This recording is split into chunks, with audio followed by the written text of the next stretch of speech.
As part of our Mature Students Career series, our interviewers asked employers how they felt when they see a CV or application with gaps, changes, or some sort of less traditional work history.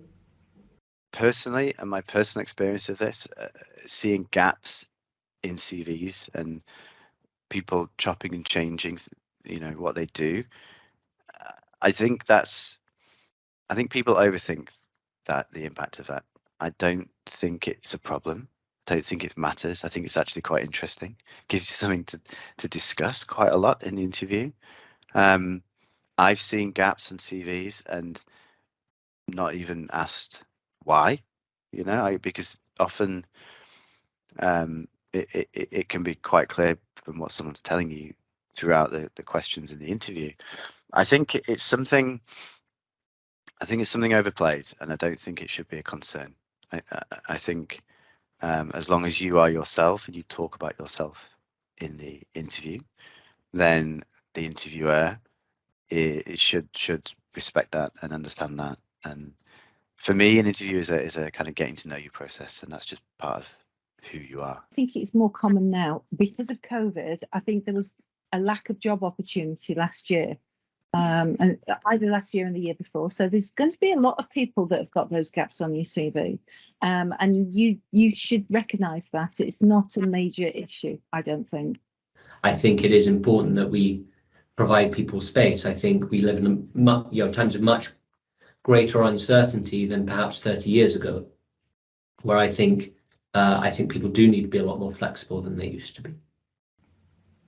So how did our employers think you should tackle it if you've got something that you consider a bit less typical in your own work history?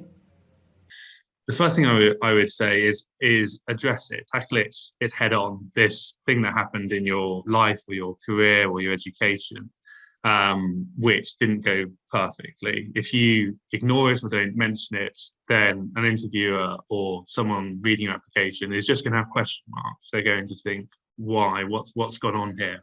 There's this whole year when nothing seems to have happened. What's happened? So definitely address it in interview applications. I think it's just down to how those gaps are talked about. If it comes up in the interview, how the candidate talks about them, and if it's an honest conversation of what the reasons are, and they don't have to be significant, important reasons. It could be that you didn't know what to do for a little bit, and you were taking some time to think about that.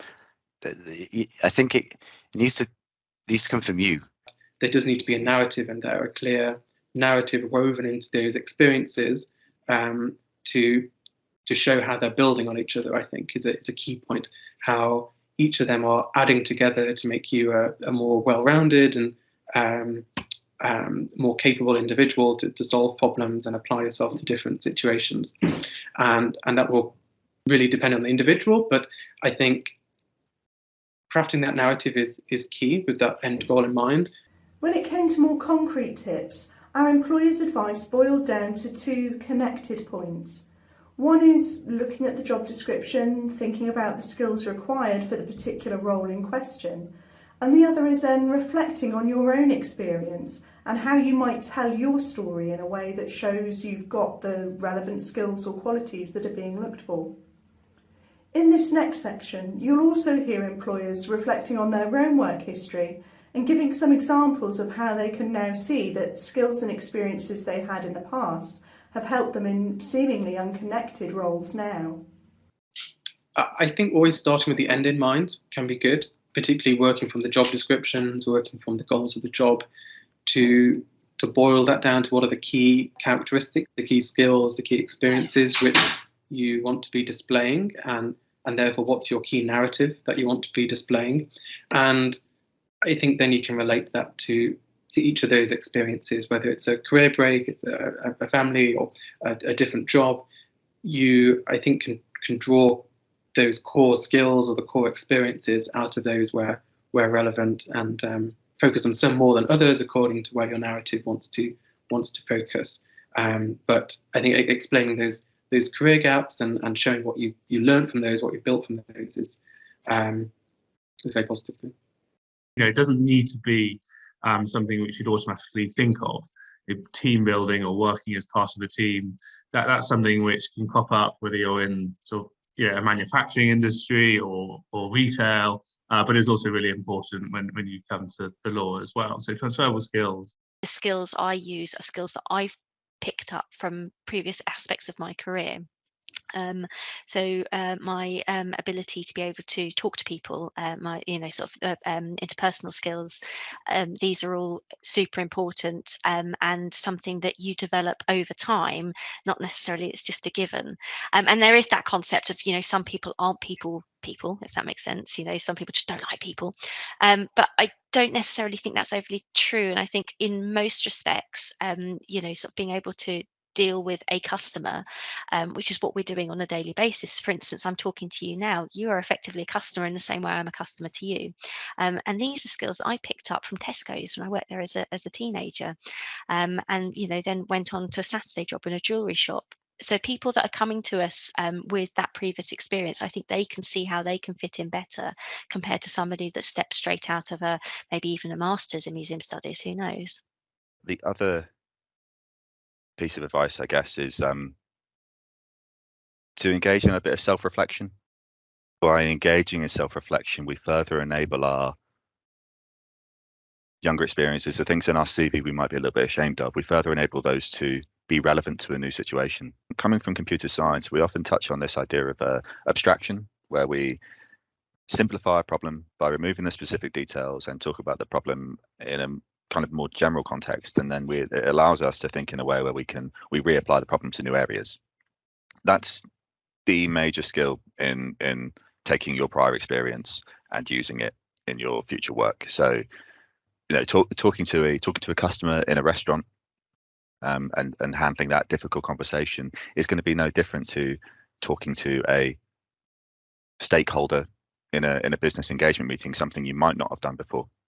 I think a lot of us mature students probably have been in that restaurant scenario. I promise you it's no different to going out and being in an office place and talking to the head of a different department. Both of those are really fearful situations. I hate both of them, but having had the experience in the restaurant, I'm able to go into this other one with a kind of, okay, this would be a fine conversation. I know how to have a difficult conversation. I know how to come out of something so that everyone's happy.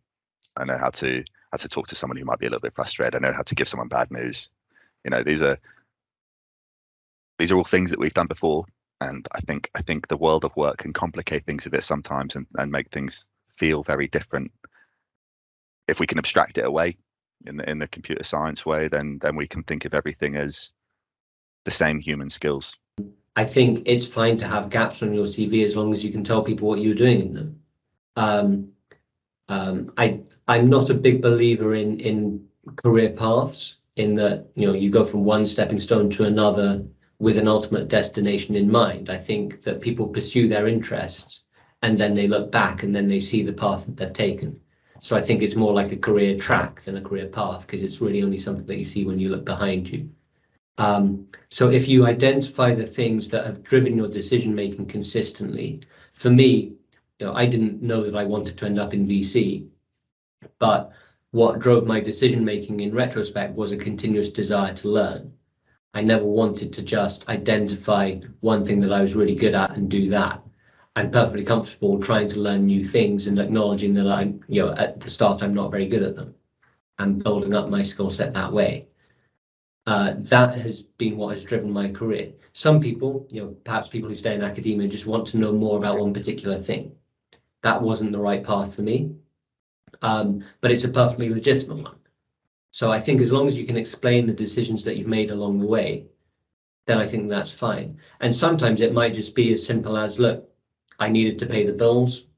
I took a job that was available. I took it for 3 months, and in the meantime, I did other stuff to get myself to where I am today. I think that's absolutely fine. You just need to be able to explain why you've done things.